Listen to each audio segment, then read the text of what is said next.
नमस्कार दोस्तों, स्वागत है आपका आज के मुख्य समाचार में, जिसमें सबसे पहली बड़ी खबर में जिक्र बिहार के विधानसभा चुनाव का, जहां पर बिहार के इतिहास में सबसे भ्रष्ट मुख्यमंत्री नीतीश कुमार पीएम के सामने हाथ जोड़े खड़े रहते हैं। ये बड़ा आरोप लगा है चिराग पासवान ने। इसी के साथ दूसरी बड़ी खबर में आपको बताएंगे कि मतदान के दौरान ईवीएम को लेकर हंगामा, मामले में भागलपुर के विधायक पर हो गया केस। जी हाँ दोस्तों, ईवीएम के मामले में भागलपुर विधायक पर केस हो गया है। और तीसरी बड़ी खबर में जिक्र होगा कि बिहार चुनाव के बीच में नीतीश कुमार और योगी आदित्यनाथ के बीच जबरदस्त विवाद। दोस्तों, हर एक खबर की गहराई में आपको ले जाएंगे, लेकिन उससे पहले अगर आपको भी ऐसा लगता है कि बिहार में जेडीयू भाजपा का सुपड़ा साफ होने वाला है, तो आप अभी इस वीडियो को लाइक कीजिए और इस लाल बटन को दबा के इस चैनल को फ्री में सब्सक्राइब करके घंटी बजाकर कमेंट में लिखिए जय हिंद। दोस्तों, रुक करते हैं तमाम बड़ी खबरों की तरफ।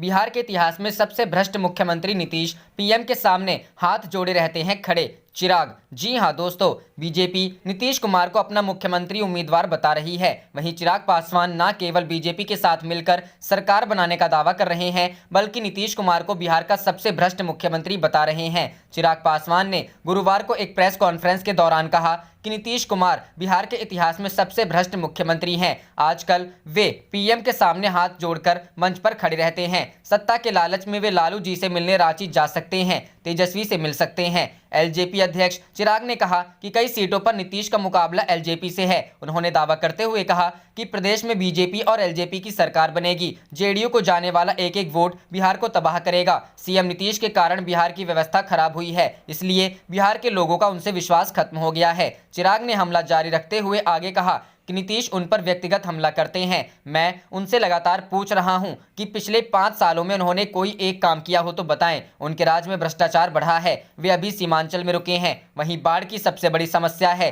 वहीं शराबबंदी कानून को लेकर चिराग ने कहा कि मुख्यमंत्री बताएं, शराबबंदी की तस्करी का फैसला कहां जा रहा है। वहीं कहीं आप इन पैसों का इस्तेमाल मुख्यमंत्री बनने की इच्छा में तो नहीं कर रहे हैं। वो भीड़ में सामने वालों को उकसाते हैं, जनता के बीच मुख्यमंत्री के खिलाफ अंडर करंट हैं। उनसे 10 नवंबर को एक अणे मार्ग स्थित आवास खाली करना पड़ेगा।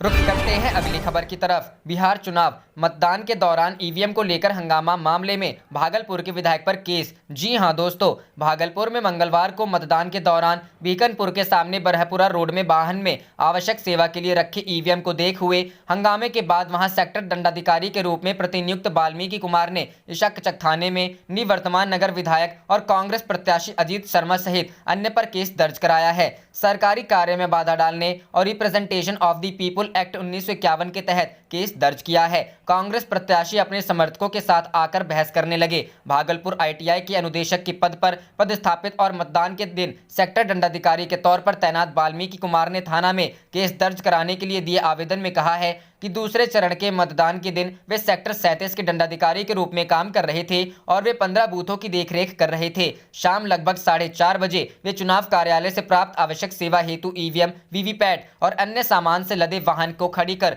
बूथ 238 और 239 भ्रमण को गए। उसी समय 20 से 25 की संख्या में लोग पहुंचे और पूछने लगे कि वाहन में ईवीएम क्यों रखा गया है। उन्होंने जबकि यह ईवीएम आवश्यक सेवा के लिए रखे हुए हैं, तो वे लोग उग्र हो गए और हंगामा करने लगे। चुनावी कार्य में बाधा डालते हुए वाहन को चारों तरफ से घेर लिया। सेक्टर दंडाधिकारी का कहना है कि उसी बीच निवर्तमान विधायक सह कांग्रेस प्रत्याशी अजीत शर्मा लव लश्कर के साथ पहुंच गए। उन्हें सच्चाई बताई गई, पर वे भी अपने समर्थकों के साथ मिलकर बहसबाजी करने लगे। उन्होंने अपने वरिष्ठ अधिकारी को सूचना दी, जिसके बाद वरिष्ठ अधिकारी आए और लोगों को शांत करा वापस भेजा गया। उन्होंने केस में जिन लोगों की पहचान का नामजद किया है, उनमें भीकनपुर के रहने वाले मोहम्मद फयाज उर्फ राजू सीमेंट वाला और उसका भाई मोहम्मद आजाद, मोहम्मद मिस्टर के अलावा भीकनपुर टैंक लेन के रहने वाले मुन्ना और मोहम्मद सिंटू शामिल हैं। रुख करते हैं अगली खबर की तरफ। बिहार चुनाव के बीच में नीतीश कुमार और योगी आदित्यनाथ के बीच विवाद। जी हां दोस्तों, बिहार में हो रहे विधानसभा चुनावों के लिए 2 चरण का मतदान हो चुका है। तीसरे दौर की वोटिंग 7 नवंबर को होगी। ऐसे में अंतिम चरण के मतदान से पहले मुख्यमंत्री नीतीश कुमार और उत्तर प्रदेश के सीएम योगी आदित्यनाथ के बीच विवाद ने सत्तारूढ़ गठबंधन में दरारें पैदा कर दी हैं। कल नीतीश कुमार ने एक जनसभा को संबोधित करते हुए कहा,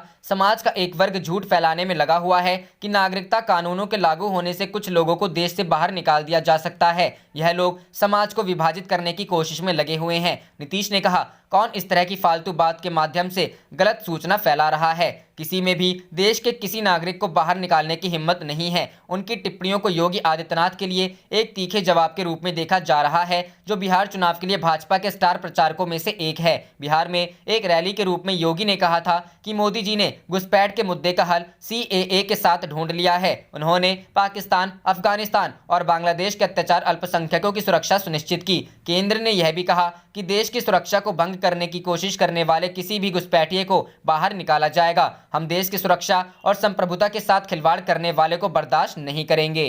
रुख करते हैं अगली खबर की तरफ। तेजस्वी ने सवर्णों को दिलाया भरोसा, बोले CM बनने पर सभी को लेकर चलेंगे साथ। जी हां दोस्तों, बोचहा में चुनावी सभा को संबोधित करते हुए तेजस्वी यादव ने कहा कि सवर्ण भाइयों समेत सभी से कहना चाहता हूं कि आप लोग मौका दीजिए। अगर मैं CM बनूंगा तो सभी को साथ लेकर चलूंगा। अब नीतीश को नहीं दे मौका।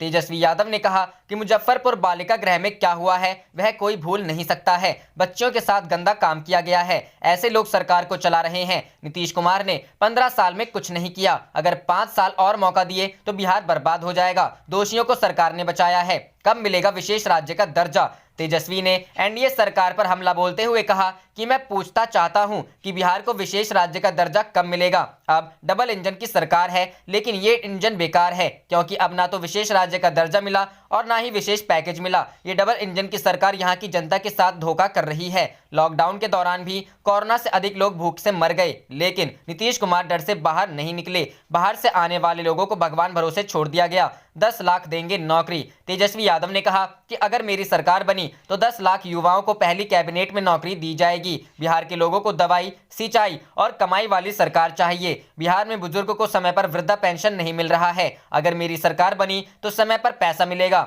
400 रुपए को बढ़ाकर 1000 रुपए कर देंगे। संविदा पर बहाल कर्मियों को वेतन मान देंगे।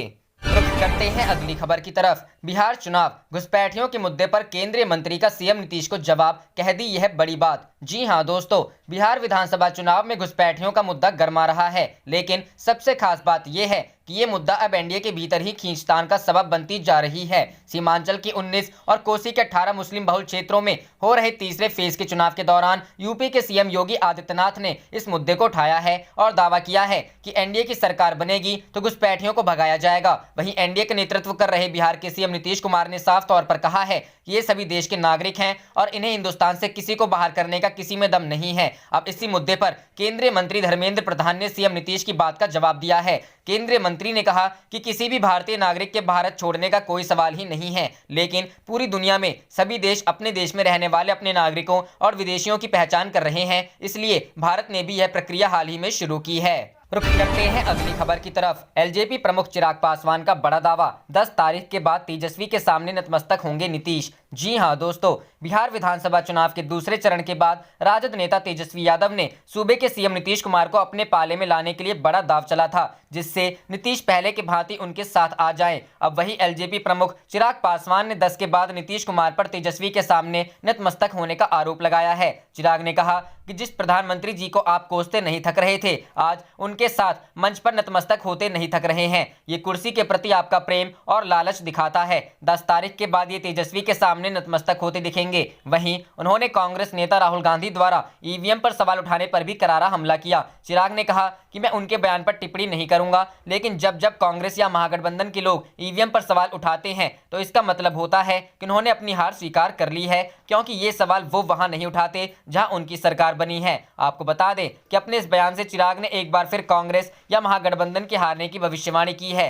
गौरतलब है कि कांग्रेस अक्सर हारने के बाद अपना ठीकरा EVM पर फोड़ती है। अब देखना यह है कि इस चुनाव में महागठबंधन हारती है या जीतती, जो 10 तारीख पर निर्भर करेगा। रुख करते हैं अगली खबर की तरफ।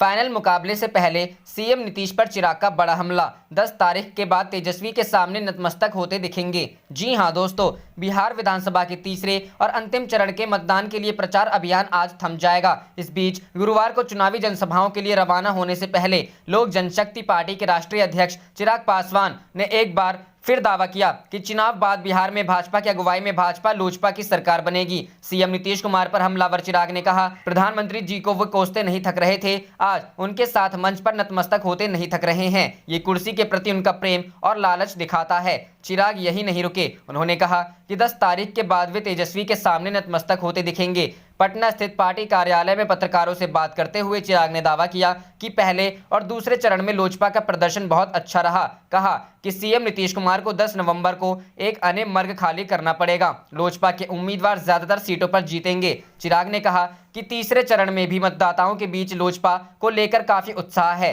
सीएम नीतीश कुमार पर एक बार फिर हमला करते हुए उन्होंने कहा कि कम से कम वह दोबारा मुख्यमंत्री नहीं बनने जा रहे हैं। चिराग ने नीतीश कुमार को सबसे कमजोर मुख्यमंत्री बताया। कहा कि न वह केंद्र सरकार से बिहार के काम करा पा रहे हैं और न ही समस्याओं के समाधान कर पा रहे हैं।